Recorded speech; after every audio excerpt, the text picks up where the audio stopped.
Real tea, plastic savage. Ooh, spill that tea.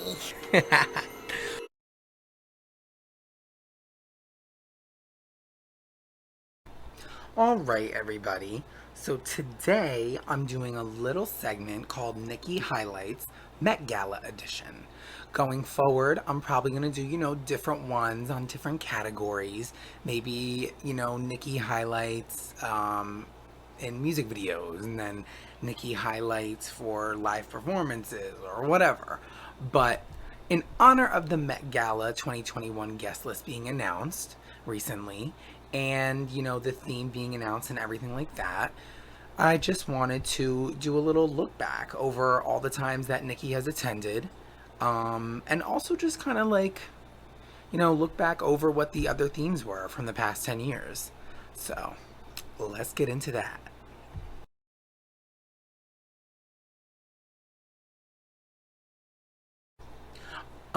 So the first year that Nicki attended the Met Gala was actually 2013.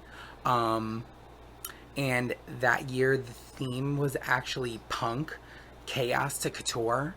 So I, again, much like all the other years, it kind of is just like with art, it's based on your own perception. Um, but the theme was, again, punk, chaos to couture. So I don't know if you can remember 2013, but I feel like fashion was still a little confused on where it was going. Um, but Nicki showed up wearing Tommy Hilfiger. Actually, according to a lot of articles, most of the people, if not all, were wearing Tommy Hilfiger that night. Um, but it was actually interesting because the look that Nicki showed up in was so not her brand at the time. She was always showing up in these crazy, outrageously garish, gregariously put together outfits that were just so eye catching and campy and playful. And, she shows up in this very demure, very understated navy blue gown with the most risky thing to me was the cutouts of it on the midriff, but um, it was still beautiful. And even more so back then because everyone was used to her showing up looking like crazy. So she showed up so understated. I think it really shocked everybody, but like in a good way. Um, and then like based on reviews and even from my own opinion, the most out there thing about it or punk-ish vibe was her hair. Um I know I saw like some reviews saying that it was giving like 80s glam band vibes or like Twisted Sister, but yeah. So I did love the look. I felt like she was very classic beauty, with the gold accessories too, and then the red on the nails. To me, if you look at it, like and like Tommy Hilfiger, it's very like white with the like the classic navy blue and like red, and she had all those colors in her look. So yeah.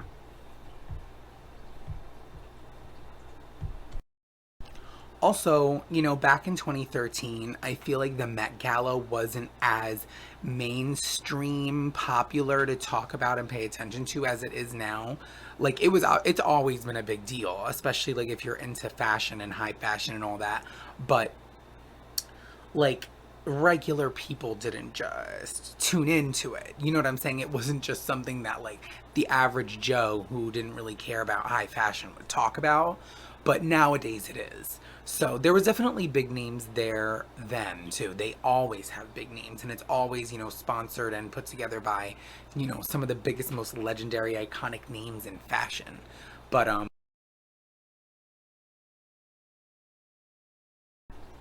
so the next time that Nicki actually attended the Met Gala was 3 years later after the first time. I'm not entirely sure why she didn't attend for those 3 years. I believe she was just really busy touring and working. If you think about it, like that was like Roman Reloaded era and You know what I'm saying? So then she ended up attending again in 2016. And that was, when she was, if you think about the time era, that was like, when she was seeing Meek Mill and Queen era, I mean, not Queen era, the Pink Print. So yeah, that's just a little insight into like that Nicki era, if you were confused. But the theme at the 2016 Met Gala was Manus Ex Machina or a Machina, which I guess it's kind of like humans and machines, and the subcategory was called Fashion in an Age of Technology. So pretty much that, humans versus technology. And I love some of the looks from that year. Um, Lady Gaga was so dope looking, but this is about Nicki. Nicki came to slay, and she showed up with none other than Jeremy Scott, who designs for Moschino or Moschino, however you pronounce it. um, and yeah, she looked amazing. It was giving a little bit of BDSM, kind of strappy, like agent provocateur. Um, and this is when Nicki was doing her like natural hair vibes still, and so her showing up with her natural hair vibes, pushed over to the one side with those bleach blonde extensions and like hair pieces in. I was living for it. I really wish that she kind of took that hairstyle a little further than she did, because I personally really loved it, and it was totally giving me like throwback to MySpace days, kind of. I mean, I know she had the pink under her hair back then, but in general, all the girls had like those stark, contrasting, like bleach blonde, like platinum blonde extensions in their hair, even if it did not match at all. And that's kind of what it reminded me of. But of course, I think it looked dope. Um, so, and she was showing lots of cleavage. Like them boys were up and at 'em. um, but it's actually so awkward because she was one of two dates that night for Jeremy Scott. His other date happened to be Demi Lovato, and not to bring up negative stuff, but she has alluded to the fact that she didn't get a nice experience with Nicki that night, but based on the story, it sounded like Demi Lovato was just, oh, I'm just happy to be here. And Nicki was like, I'm trying to like be taken seriously in the fashion world, and I want to meet some big name people and like, maybe make a business deal and stuff like that. And Demi was like, oh, let me get in your pictures. Huh. So I just feel like, it's not really fair to just say Nicki was like a bitch because of that. I think that if there's an intention for why you're attending an event like this, to meet people, to shake and move in the fashion industry and make your place and your name there, you're going with a purpose. You're going with being serious, and not everything is fun and carefree. Like, so it was kind of like, to me, I don't know. Demi from those interviews to me sounded like she was just mad that she didn't match, because if you look at those pictures, Demi did not match with them. Nicki and Jeremy Scott matched perfectly. You mean to tell me if you show up somewhere that's all about fashion and you and the person you show up with match perfectly, and this girl that's tagging along keeps trying to get in your pictures, you're not gonna be like, excuse me, you're messing up my picture. Like, I want to save, even if you're not a celebrity, like, I wanted to put this on my wall. Like, you literally, like, no, I'm sorry. Like, you look like a clown. So that's my opinion on that. But the look I thought was sickening. Super dope. And she had some good reviews on it. So that was 2016.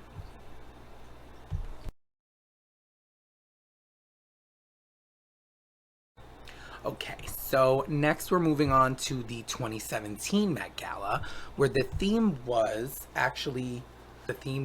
like an actual person.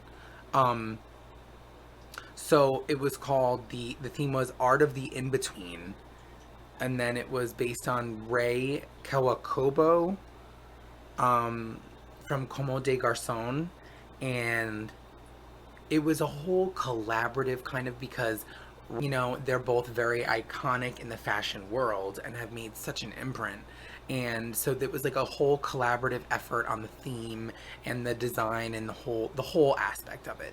And of course, Nicki showed up literally wearing, a belt on her midsection that had Ray Kawakobo's face on it. So that was so dope, and people were ranting and raving about it. I mean, it was such a dope moment for fashion and for Nicki, of course. Um, but her vibe was definitely giving like a geisha, like a modern day geisha. And she even said that herself. I think she captioned one of the pictures from that night, geisha tings. But it was a beautiful black and red, gown. So yeah, the 2017 look for me was one of my favorites, if not my favorite, out of all the times that she has attended the Met Gala, simply because I feel like the look was so clean and well done. The vibe was so well done. Like, I just enjoyed it all. And I felt like she looked and came across so comfortable. You know what I'm saying? Um, it definitely felt like she was in her element, and I think that just goes to show, like, the people that she was working with too, she was really comfortable with at the time, because like even in the Vogue, article about her getting ready to attend the Met Gala and her look and everything, um they said, what did they say?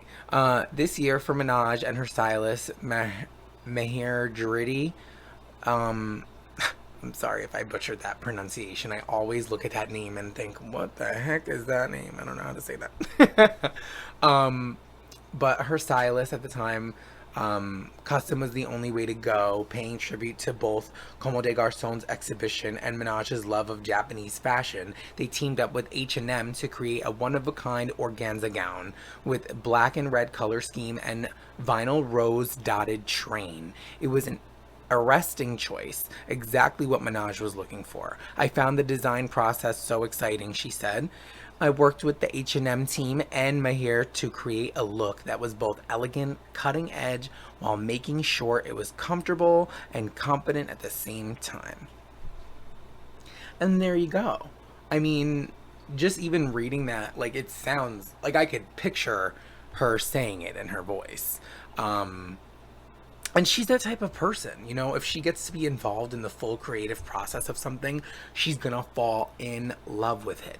And anybody who likes to create, like art, whatever it is, that feeling. You got to be in it to feel it, though. There's so many times where, like, artistically, I'll feel like so clouded or so like stumped and so blocked, but then all it takes is just going for it. Sometimes you really have to, like, do immersive therapy when it comes to your writer's block or your artistic block to just get the ball rolling, because and also sometimes it really does matter the people that you work with at the end of the day, because if you have a team of people who don't have their head in the right place, or like aren't all working for the end goal, which is for you to kill it and for you to like just like accomplish these looks in the best way possible, like, it's not going to come together, no matter what it is, whether it's making music, doing fashion, all that, or you writing a book, like cleaning a house, whatever it is. Your team and how passionate you are about it really all tie together. And I feel like that's why her 2017 Met Gala look was overall the best. And I just want to add, I just want to add for context that 2017, for the Barbs, that year is kind of representative of when things started to go downhill, and when the Nicki hate train really started ramping up going into 2018. And I don't want to say the word traumatic, but it was a really trying time if you are a Barb and a big, like, OG diehard Nicki fan. Like, it was a trying time, and I think that 2017, she looked so happy and carefree. And that was like the last time that we got to see that vibe from her, because then going forward, like into the next two times that she attended the Met Gala, in 2018 and 2019, you can kind of tell that like vibes were shifting in the industry too.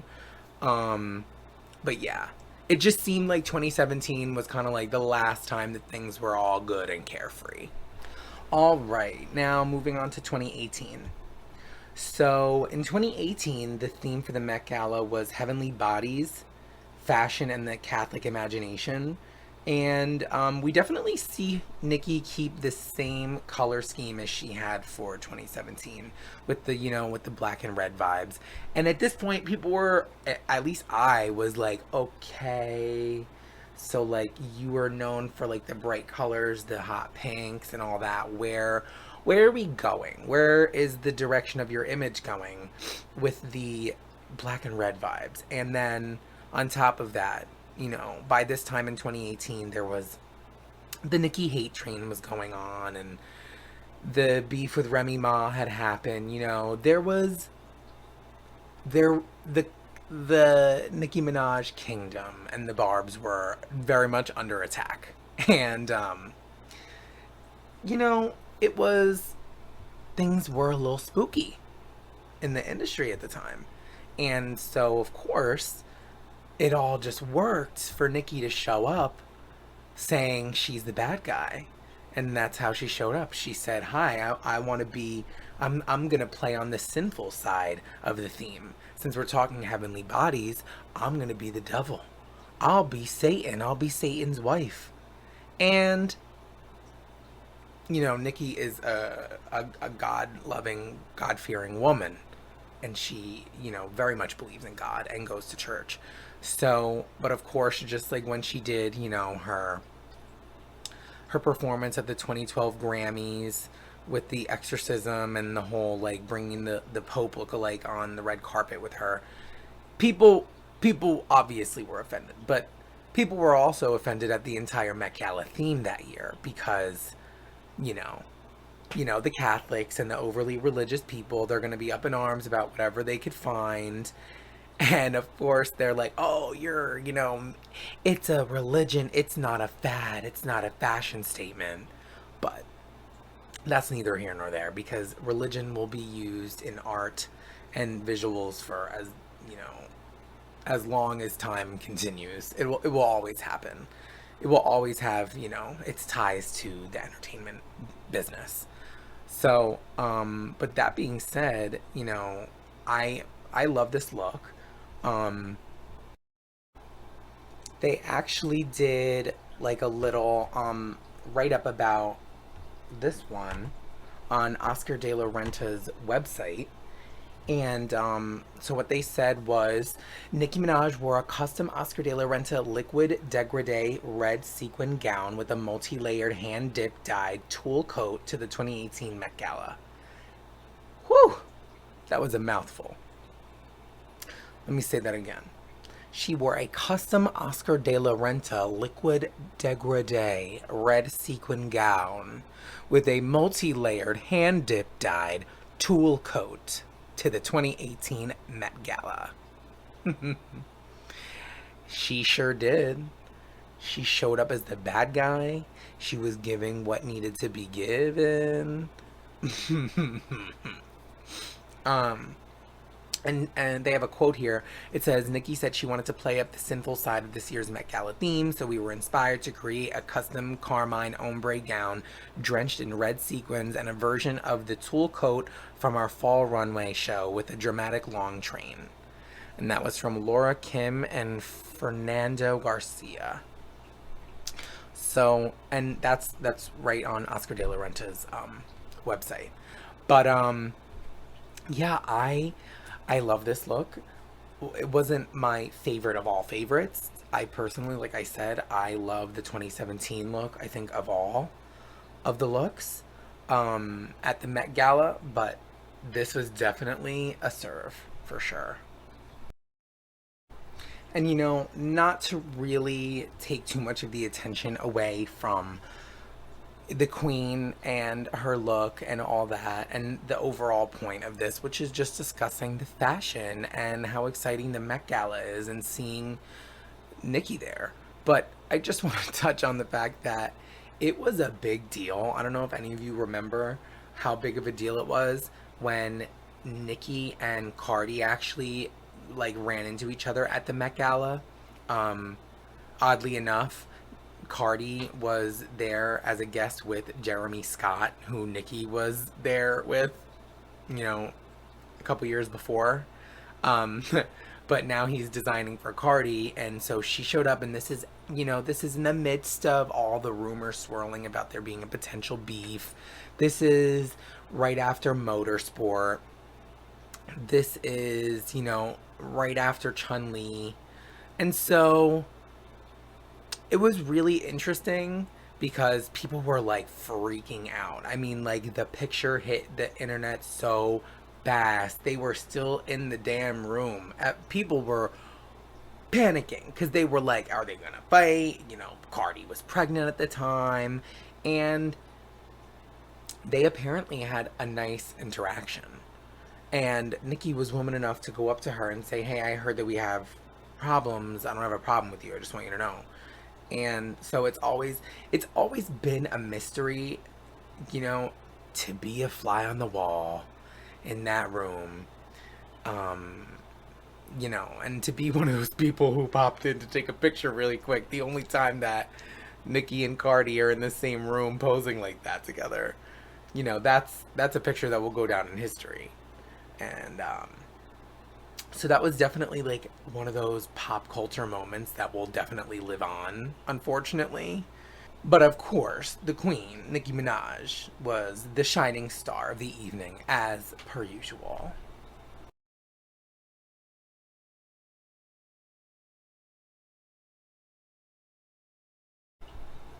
So, 2019, the theme for the Met Gala was actually camp notes on fashion.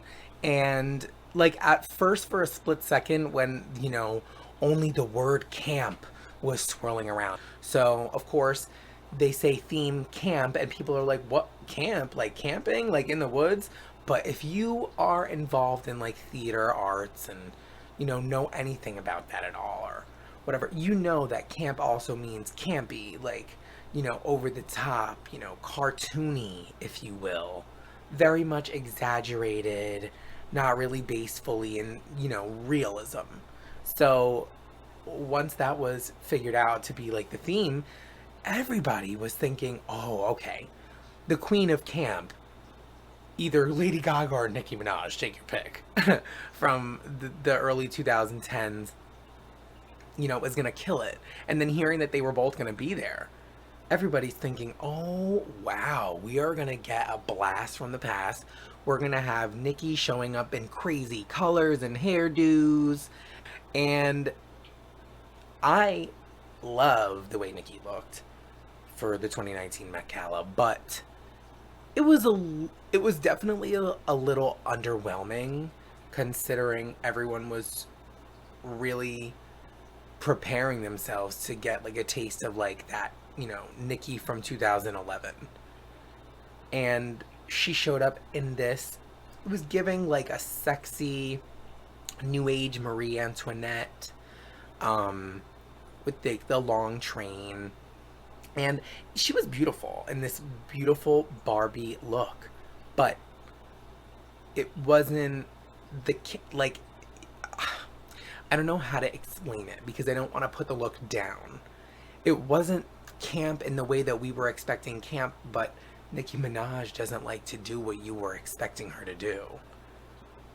Um, Moving on, I mean, the dress was actually designed by Prabal Gurung. I'm not entirely super familiar with his work in fashion, but um, I mean, I think he made a beautiful gown, and I think that she looked beautiful in it. Um, she didn't like it was weird because she got there like towards the end and she just looked uncomfortable. Like she didn't seem like she was very thrilled to be there. She kind of looked Like she just wanted to skip past the interviews and just go inside. And I feel her because at this point in 2019 she had been dealing with constant media hate and slander, and it was just never ending. I mean, I wouldn't have wanted to leave my house or deal with the public like that and be scrutinized and have millions of people taking my picture and stuff, but you know, she showed up, so that she did her obligation. And a lot of times, like, this is planned in advance, so these designers are paired with you and are designing these looks for you. You can't just back out for no reason. So I'm really proud of her that she still went and she still like put a brave face on amidst all the negativity that she was receiving, and she still looked amazing. Um, some like ET actually interviewed her, and I remember Liza Koshy was doing interviews there too, which was, I thought was totally random, but she did like a little interview and they asked her like, what is your favorite campy looks from your past music, and she basically said, I have no idea, or I have no clue, because up until today I had no idea what camp was, so I don't even know if this is camp, to be quite honest. End quote. Ma'am, you were the living embodiment of camp. You and Gaga were camp for like years. So to me, I felt like she was kind of just, you know, like when you're in an annoyed mood and someone asks you a question and you could very easily answer it, but like you're just like, you know what, this question's kind of stupid, so I'm going to give you a stupid answer. And I feel like in her mind, she was like, I obviously know what camp is, and I obviously know that this is understated for me, but I'm just going to be like, I don't know what camp is. You know, maybe she really didn't know. She also strikes me as one of those people who just creates her art and is just like quirky and weird. And honestly, might have just been like, I didn't know there was a name for just being weirdly artistic. I just thought that was me. So I really don't, I don't know if she really knew what camp was or not, but a lot of people were like, excuse me, ma'am. I mean, I remember people were going in on Twitter. You know, fans were kind of like, we were expecting this and you gave us this. And even now, you know, like there's Barb pages that will repost her look from, you know, the 2019 Met Gala and say like, this look wasn't as bad as you guys made it out to be. And I do think a lot of Barbs, because they were disappointed and didn't get what they wanted from her, um, ended up saying negative things. But that happens a lot these days. I mean, Nicki definitely spoiled the Barbs to the point where now a lot of people are just like, as soon as she doesn't do what they want her to do, they like turn on her or like post all this negative shit. And it just does the opposite of what we're supposed to be doing, because like when her own fans are turning on her constantly, it just looks bad. It's like if your family keeps turning on each other, like no one's gonna think that you guys are a solid foundation. So, but to just go back to discussing this beautiful Barbie queen, she definitely slayed these looks. She definitely delivered every time she attended the Met Gala. Um, Whether she was fully on theme or kind of in the realm of the theme or adjacent to the theme, she delivered. She slayed. She did not come to play with you hoes. She came to slay you hoes. All right, everybody. So that completes this segment of Nicki Minaj highlights Met Gala edition. I just wanted to really quick go over some of the other years that I didn't mention. These are years in the last 10 years that Nicki didn't attend. But obviously the Met Gala happens every year since like the 1970s. So in 2011, the theme was Savage Beauty, Alexander McQueen. 2012, the theme was Impossible Conversation, Shia Pirelli and Prada. 2014, the theme was Beyond Fashion, Charles James. I'm not really sure who that is. But and then 2015, the theme was China Through the Looking Glass.